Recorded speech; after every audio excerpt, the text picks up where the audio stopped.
শিক্ষার্থীরা 7 কলেজে অর্থাৎ ঢাকা কেন্দ্রীয় বিশ্ববিদ্যালয়ে তোমাদের ভর্তি 2025-এ প্রথম মেরিটে কারা সাবজেক্ট পাবে।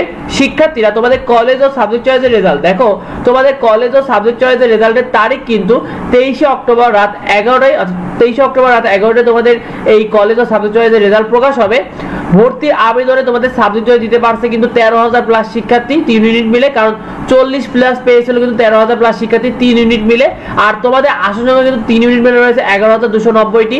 তার মানে যারা সাবজেক্ট চয়েস দিতে হবে তারা সবাই আশা রাখবে যে সবারই কিন্তু মোটামুটি সম্ভাবনা থাকবে তোমাদের চান্স পাওয়ার। শিক্ষার্থীরা প্রথম মেরিটে কত পর্যন্ত সাবজেক্ট পাবে দেখো, তোমাদের এই ইউনিট বিজ্ঞান ইউনিটে কিন্তু 4,773টি আসন রয়েছে, সেখানে তুমি 4,900 থেকে তোমাদের যাতে 5,200 পর্যন্ত পজিশন রয়েছে। তোমরা আশা রাখো তোমার প্রথম মেরিটে চান্স পেয়ে যাবে ইনশাআল্লাহ। যদি তোমার সাবজেক্ট চয়েসটা ঠিক থাকে তাহলে তুমি আশা রাখো তুমি 4,900 থেকে 5,200 পর্যন্ত যাদের পজিশন রয়েছে তোমরা ইনশাআল্লাহ প্রথম মেরিটে সাবজেক্ট পেয়ে যাবে।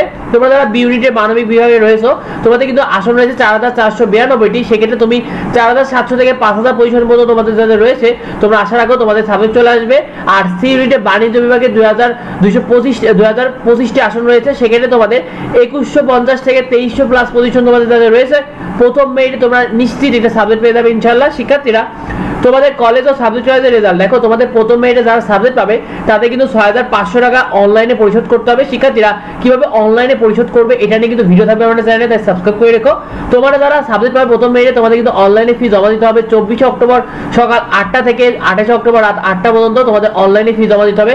শিক্ষার্থীরা তোমাদের ভর্তির সময় আর নতুন করে কোনো টাকা লাগবে না, যখন চূড়ান্ত ভর্তি হবে সেখানে শুধুমাত্র কাগজপত্র জমা দিলেই হবে। শিক্ষার্থীরা তোমরা কে কোন ইউনিট থেকে কোন পজিশনে তোমরা কোন পজিশনে রয়েছো কমেন্টে আমাদেরকে জানিও তোমরা যারা সাবজেক্ট চয়েস দিয়েছো।